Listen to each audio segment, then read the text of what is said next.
Hi, baddies. Welcome back to another episode of Tara's Baddies Club.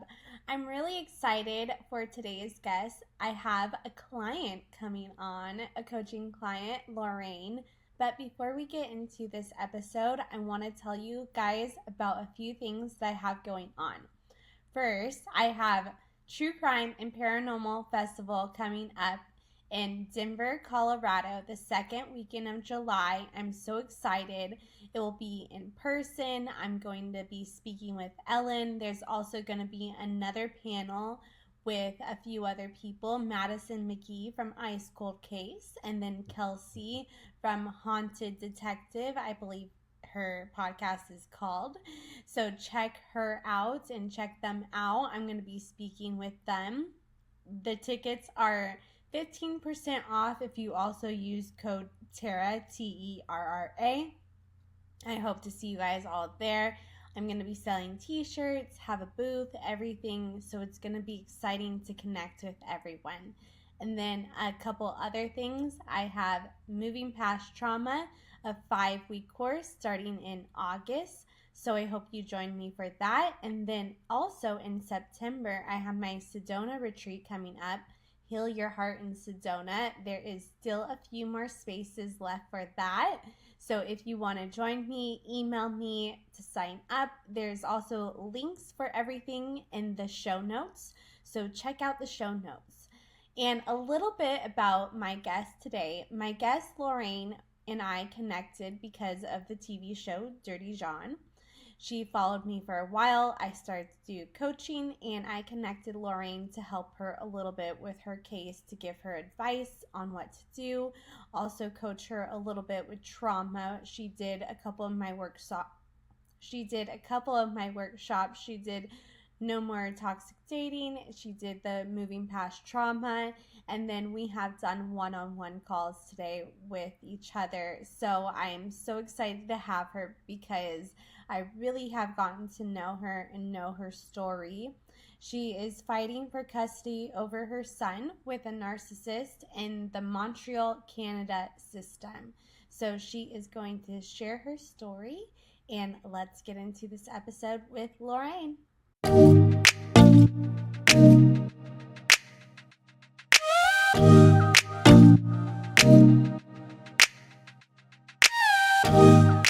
Hi, Lorraine. Thank you so much for joining me today. I'm really excited to have you because we've connected with your story so long ago. You've taken coaching classes, workshops, and I'm just created such a friendship with you. So I'm very excited for you to share your story today. For those who don't know you, tell us a little bit about who you are as a person. First of all, thank you, Tara, for having me today, this opportunity to share my story. And it's a little bit about me. So I'm 48 years old. My name's Lorraine Elizabeth Campbell. I live in Montreal, Quebec, Canada. And I moved here in 2007. I'm a qualified early childhood educator. I've been working with children pretty much since I was 9 years old. I started off as a nanny, and I came to Montreal to study the early childhood education system. And eventually I started my own daycare here, and I've been working and having my own business since 2012. I love that so much. And I think what you do is so amazing. I love hearing about your child development stories, about how you worked in the industry, and just things that you saw. Yes. Oh my God, there's so many things that I've seen, especially here in Quebec. In Quebec, I don't know if most of your listeners are probably from the US, but Quebec is a province in Canada where they highly brag, I guess, or boast about their early childhood education system. So that's what attracted me to come here to study it and to find something that a niche that I could create. And so when I did come here, I created a pilot that focused on social emotional education. Like, we focus a lot on academics, but I felt a need for children to be able to express their emotions and to have the courage to speak up to someone in authority. That is something that is very important for me, especially being abused as a child and having a very low self-esteem because of that. I often found myself in situations where I didn't feel confident to speak up. And when I did, it was always with an enragement. It wasn't with assertiveness. I lo- well, I'm happy you're finding your voice now. Getting back to how we connected and how we met, I think that it's really interesting to talk about your story and everything that you kind of done and are going through currently. Okay, so I'll tell your listeners. Um, Basically, how I met Tara was through the Netflix documentary where you were featured, your story. And at that time, I didn't realize that I was in a narcissistic, abusive relationship. I didn't realize that that's what I was experiencing, but I did know that I was terribly sad because I had been working with children for 35 years. I've had a successful business. I was just about to buy a house. And for some reason in 2021, I had my child taken from me. I was still breastfeeding. I wasn't allowed to work with children anymore. I was not allowed to generate revenue in the field that I was in. I had to have surgeries for abuse that I had gone through during COVID. And I was just wondering what was happening. And I just remember lying on the couch, binge watching Netflix at the time that I could afford to have Netflix. And I came across this documentary, and there was I guess a montage in this documentary where I guess John was bringing your mom smoothies every morning. And that's when it clicked for me, like, oh my God, these are very similar patterns. For me, it was a plate of fruit. And then I knew I had to reach out to you because that was the first time I had this connection, and you were so responsive and so giving. And I just said, okay, I'm going to start taking some courses and learning more. And then we developed a friendship. Yes, and I think what's interesting, part of the courses is that you learn about narcissism, narcissist abuse, but you also learn about yourself and who you are as a person, and learning that you're a strong woman, that they obviously chose you for a reason. Yes, this I'm learning now. It's this year that I learned that concept of what a gift it is to have a narcissist in your life, because they'll push you to um, lengths of yourself that you didn't know that you could get to and beyond, and still have the courage and strength to keep going. And I never had that push before in my life. Yeah, it's like they can always see that you could do better, right? Yeah, I don't even know if I would gift them that, but I think it's this God being like, okay, you're not doing better for yourself. Here, let me give you a gift. I'm like, the gift, it's really not a great gift. It's like a gift of a knife. It could be used for good and it could be used for bad. Yeah. Yeah. Now, tell me about how you met him and how all of this came into fruition. Wow. Okay, so I want to take accountability off the bat. There's a big part of my ego that was involved in this connection because I put out an ad on Bumble. I still get triggered when I see ads from this. I put an ad on Bumble looking for a dance partner. At the time, I was seeing a shaman and a therapist, and they thought that I needed to learn how to be led because I was such a dominant kind of alpha female, and I really needed to take time to learn about my femininity. And because I'm a dancer, they thought, well, how about you take ballroom dancing classes and find a partner that you can lead you? So I put an ad out on Bubble for that. And I got connected with this person, and we arranged to go dancing one night. And this was a Friday. And the day that we were supposed to go dancing, my entire body shut down. Like, I had chills, I was vomiting. It was awful. And I canceled the date. I was like, I can't go out with this person. I don't know why. But I consider myself an empath, so I felt really bad. And we rescheduled for another date, again, a Friday. Same thing happened, Tara. My whole body vomiting. I don't know what, I was crying. I'm like, what's wrong? I called my friend who's a therapist, and she's like, maybe there's just, you're afraid of change and all these things. So again, canceled. The third time we scheduled, I was like, I cannot cancel on this person. They're not going to want to see me. And I have to learn how to be led, obviously. So again, Friday date, we schedule. I'm throwing up again. I'm sick. I call him and I tell him how I'm feeling. And he's like, it's okay. Like he reassured me that it was all right. He was a safe person. So I was like, all right, I'm going to go dancing.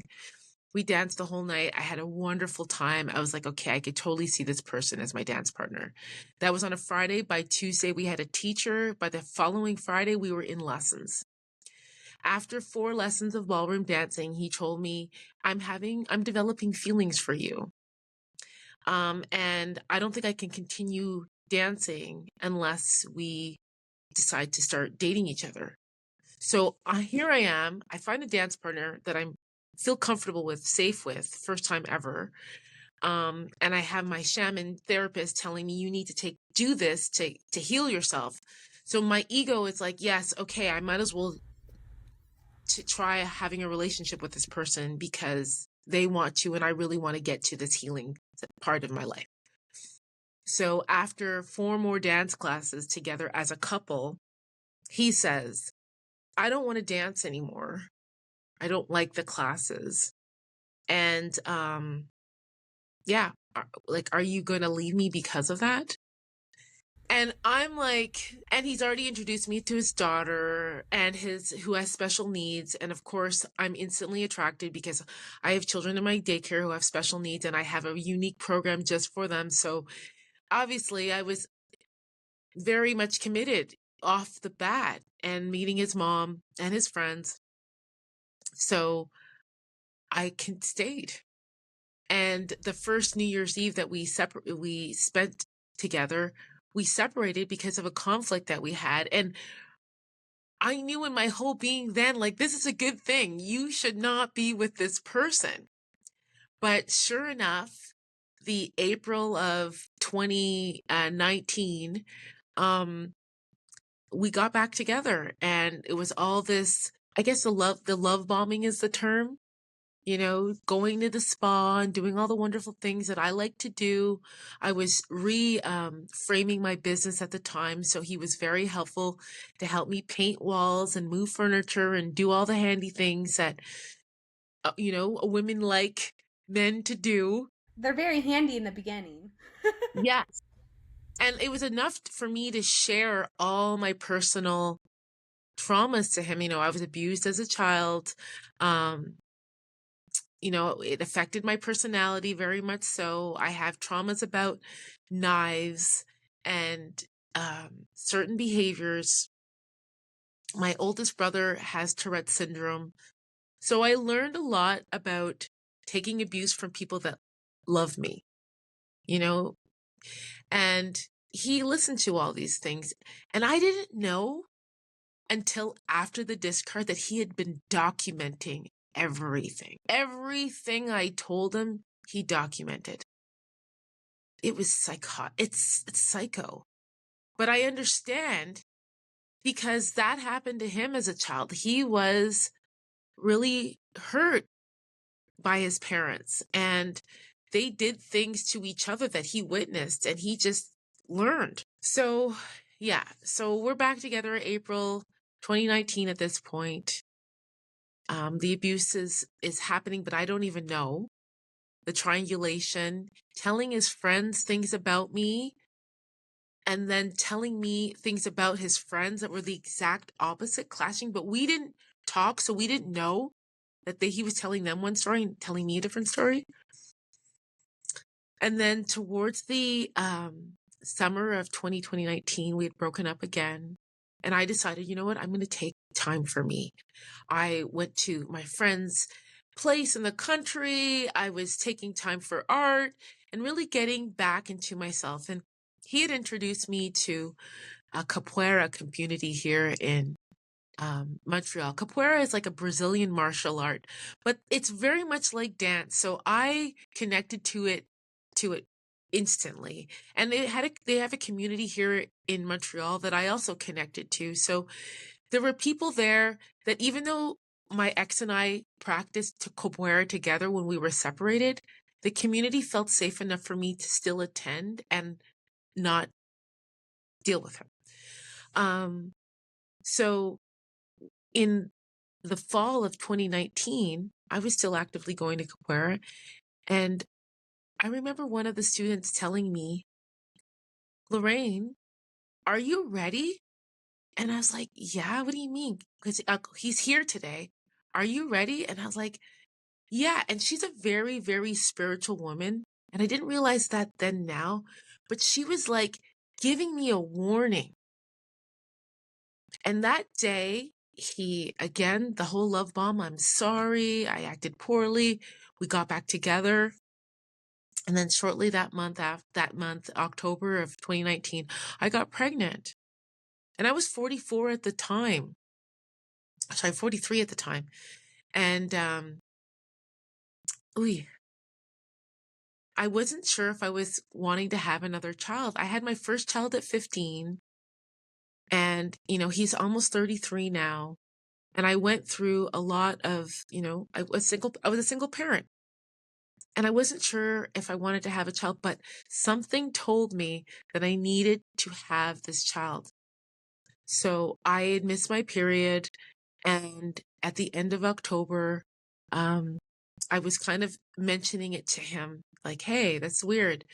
It's my period. And I just thought I was stressed, maybe the fact that we got back together.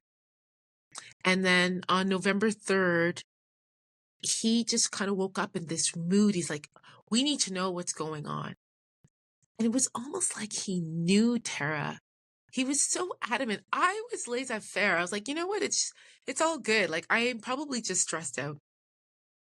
So he went to the pharmacy and bought a pregnancy test and demanded that I pee in a cup.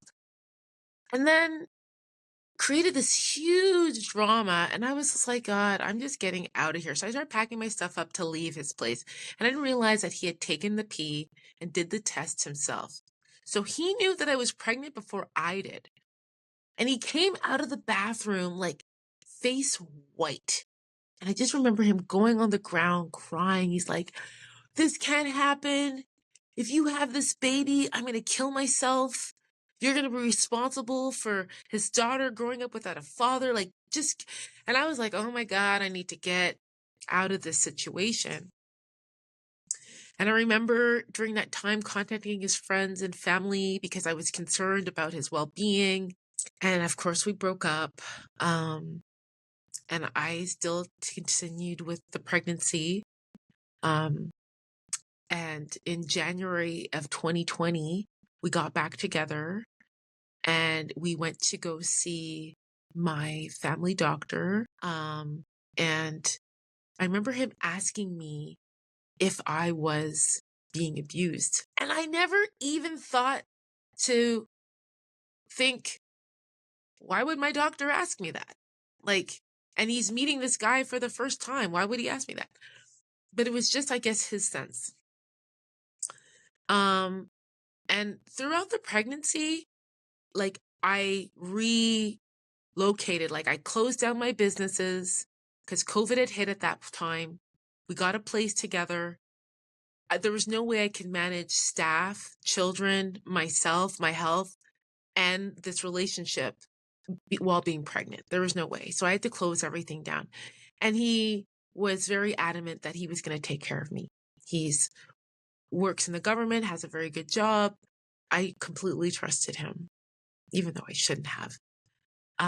So when COVID hit, I was pretty much shutting down my business and stuff. And he was still working. I guess he was creating the foundation for me to believe that I was safe. But the day that I had my son in 2020, it was the first day of summer. 2 hours after I had the baby, he created this huge commotion in the hospital. He wanted a paternity test right away. it was insane. Like they were going to ask for security to come to remove him if he didn't stop. And I told them, like, I'm not going to continue with you like this. Like, I'm not even going to put your name on the birth certificate if you're going to behave this way. If you don't believe that you're the father, then don't put your name on the birth certificate. You should leave right now. And then it was like this whole repair mode. He posted this big thing on Facebook about the son's birth and coming into the world and how strong I was and blah, blah, blah, blah, blah. You know, people would come over and visit the baby and he would be all attentive. Do you want this? Do you want that? But then they would leave. Completely different story. He's like, until I know that this child is mine, I refuse to help you at home. Meanwhile, he's getting paternity leave from his work. He's getting paternity leave that I gave him because I gave him my maternity leave, which you can do here in Canada because he made more money. So I gave him my maternity leave because he would get more money to support us, but then he didn't. He bought video games and sex toys and furniture for his office, food that he liked, food that I couldn't eat. And I had to put up with it because it was COVID. It's not like I could just get up and go with a newborn baby and I'm trying to keep my milk. All I kept thinking about was keeping my milk. And I got to the point where I had to start ordering food online with my credit card, hiding it in my office desk because he wouldn't buy food. He would go out and buy takeout for himself, bring it back home and eat it in front of me. So yeah, like Tara, I was so obsessed with keeping my milk and I realized why. Because when I was 15 and I had my first son, I didn't realize how important it was for me to breastfeed. And I kind of like took that part of my life for granted. And I was committed to making sure that this life that I brought in, I was going to do all the best that I could. And I just felt that breast milk at the time was the best, especially given the fact that I was home and I could.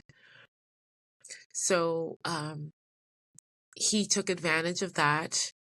I think his friends even took advantage of that because I was caring for their children without pay during COVID, because I still had to work. And I was obviously part of this community that I wanted to contribute to in the best way that I could. But I just felt taken advantage of because when I brought my car to get fixed by people in this community, they sent me invoices. So I'm taking care of your children for free, but I have to pay for my car to get their tires changed. Like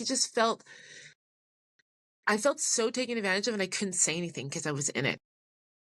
So we're going to go forward because it's such a long timeline. I don't want to get stuck on specifics, but he ended up sexually abusing me, physically abusing me, financially abusing me. And the discard happened in May of 2021. And at the time, I didn't realize I had a hole in my left eye. I wasn't wearing glasses at the time. And it was during a parental exchange. At this time, in 2021, I had full custody. He had visitation rights, and we had to go in a public space to do the pick up and drop off. But it was during COVID, so a lot of public spaces were closed. We had to have a third party because he had placed false criminal charges on me. So in the family court, I look like a criminal. So he needed to have a third party to facilitate the exchanges. And he made these exchanges so difficult because of his lack of cooperation, his friends lacking in cooperating. Just me handing off a child to one of his friends, they would refuse. So at one drop off particularly, I didn't know that I had a hole in my eye and nobody wanted to take my son from me. So I had to put him down in a bike chariot. It's basically like an attachment to a bike where a child can ride in. And I couldn't perceive the depth of where the ground of the chariot was. And I accidentally dropped my son in the chariot because nobody would take him from me. And I immediately booked an eye appointment afterwards because like, oh my God, I can't believe that happened. And that's when I found out that I had a hole in my eye from a blow that I had taken from a door when I was trying to run away from my ex who was trying to sexually abuse me. So when I found out that that happened, that was another indication like, holy cow, this abuse is far greater than I knew. Like, I didn't realize that someone calling you stupid every day was a form of abuse. I didn't realize that somebody not buying groceries was a form of abuse. You know, he had asked me to transfer all the, right before the discard. So this is March 2021. He was bugging me to put all the utilities in my name. I'm not generating revenue. He's getting the paternity payments from the government, but yet he's asking me to put the utilities in my name. And it was a constant everyday nagging. I remember waking up in the middle of the night from sleep and he was over me, like he was looking at me wide-eyed, saying, have you transferred the hydro in your name yet? Did you put it in your name yet? And it was this form of intimidation that I went through every day that I just was submissive. I just gave in to everything. Do you feel like at one point you have to be submissive because if you start a stink, not a stink, but if you have a legit issue with anything, then it gets turned on to you? Of course. I mean, there is a YouTube video that I put out called What Narcissistic Abuse Sounds Like.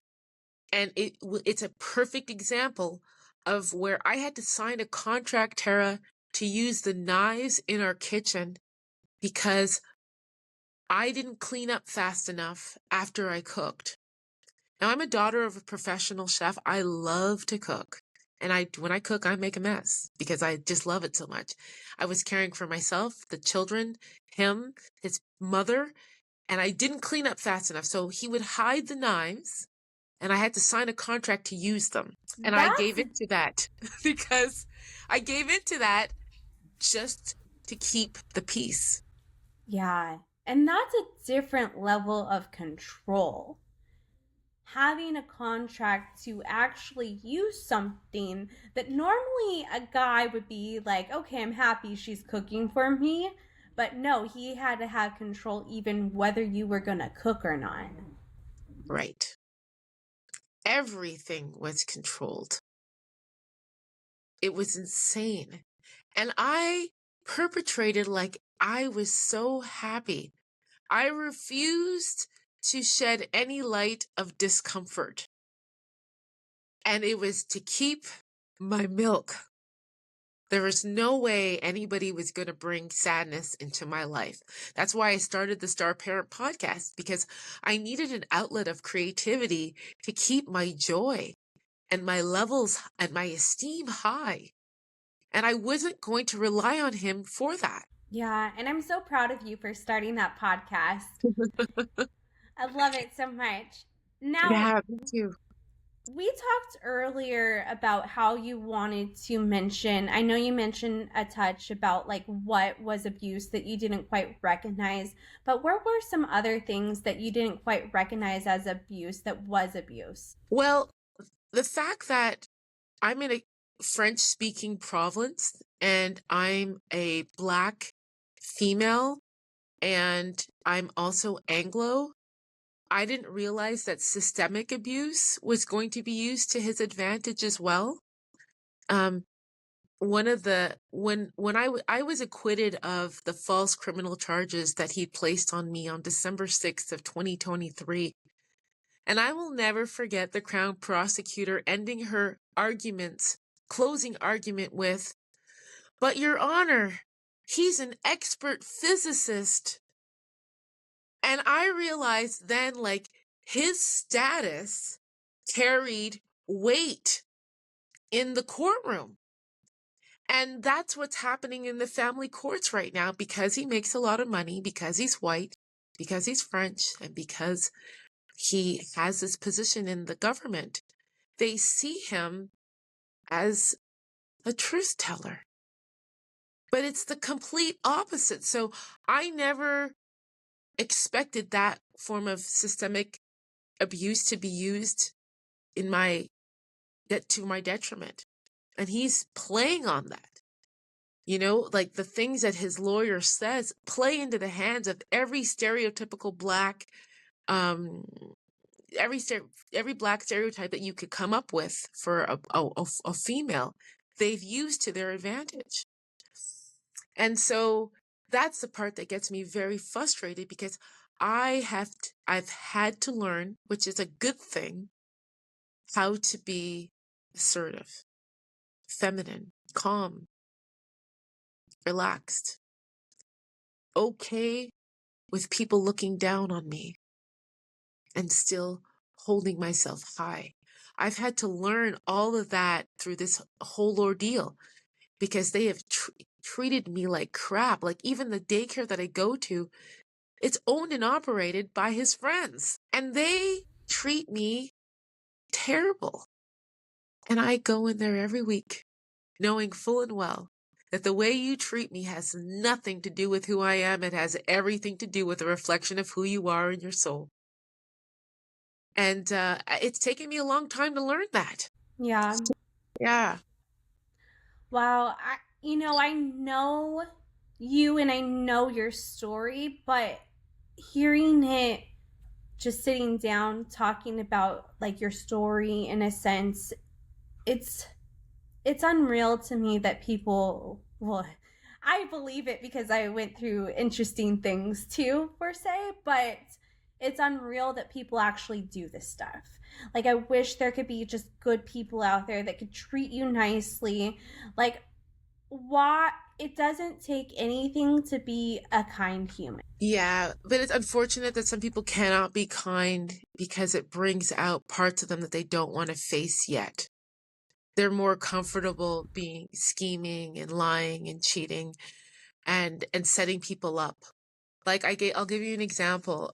November of last year, I received an email from my ex saying he no longer wants to receive emails from me, and that all communication should be done through child protection.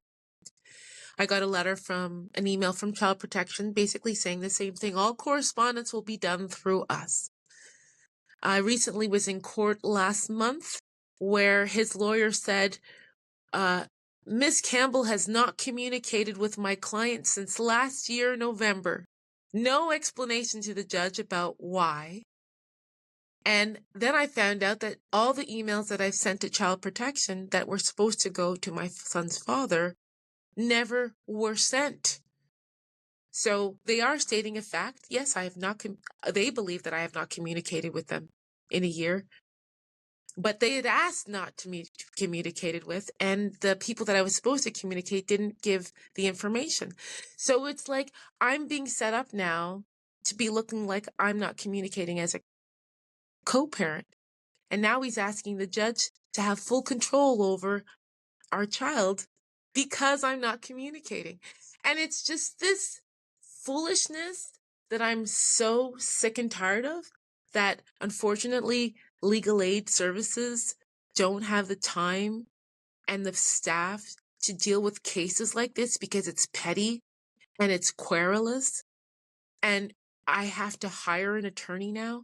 I'm not working. I don't have money. I'm barely getting by from all of this craziness. Thank God for my friends and family.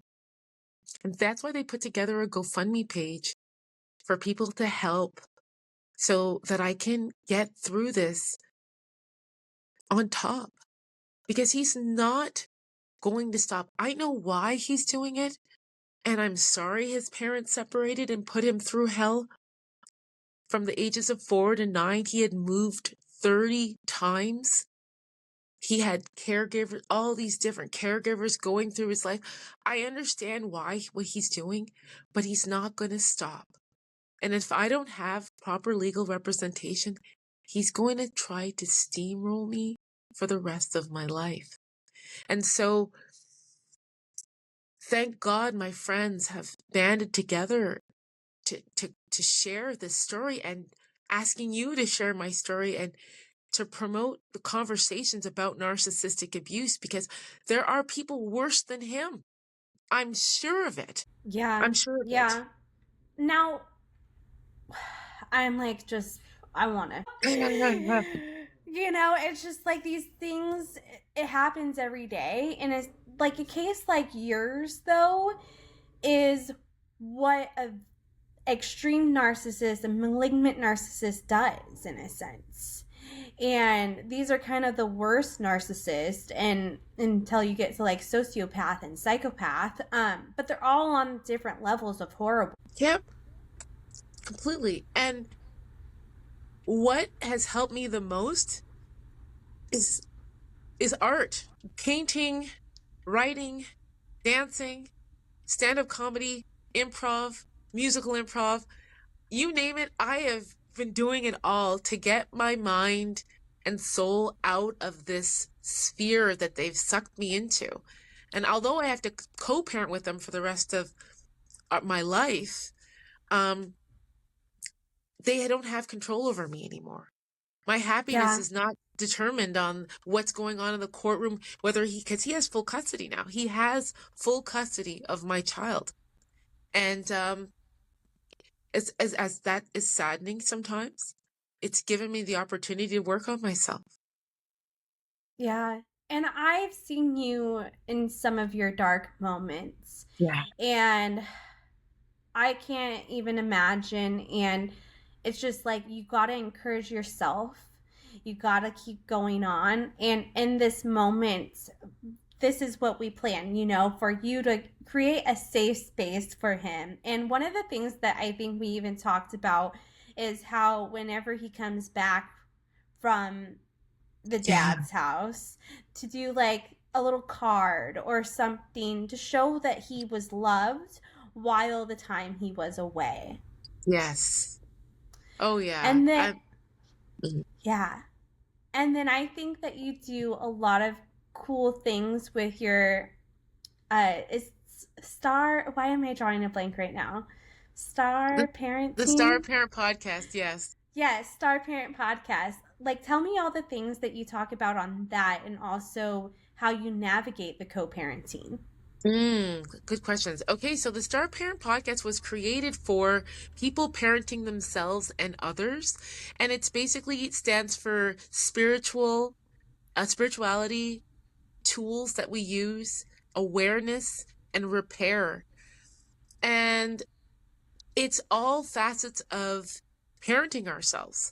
Um, I focus a lot on narcissistic abuse, and I'm kind of gearing towards uh, co-parenting with a narcissist, just because that's where I'm at right now. And I have all these skills and experience working with children and families, doctors, therapists, psychologists, neuroscientists, you name it. I've interviewed them all, worked with them all, been mentored with them all.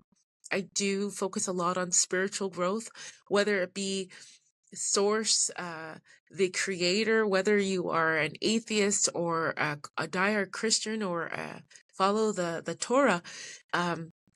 We all have spirituality in us. So I welcome people to connect with their spiritual self, their spiritual side, share their tools that you're using or adapt new tools. Focus on your awareness, talk about things that are happening. I think I coined, actually, it's my son that gave me the name, a big mouth woman. He came home. He came home from his father's one last March. It was right before the Women's March. And I remember him saying to me in the kitchen, "Mama, you've got a big mouth." And I was so taken back by that, Tara, because he was 2 at the time. But I was like, yeah, you're right. I do have a big mouth. And so I called myself a big mouth woman. And I made this sign and I marched in the Women's International Women's Day March here in Montreal at McGill University with this big sign. I'm a big mouth woman with a GoFundMe sign on the other side. And I honored that. But then I started realizing later on in my own journey that I don't have to be loud. When you're a truth teller, you don't have to be loud. It Yeah. just takes time.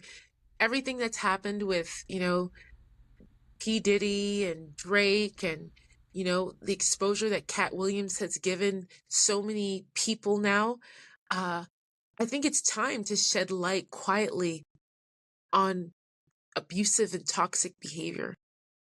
Yeah. I think it's time to start talking about it. Yeah, I agree. I agree 100%.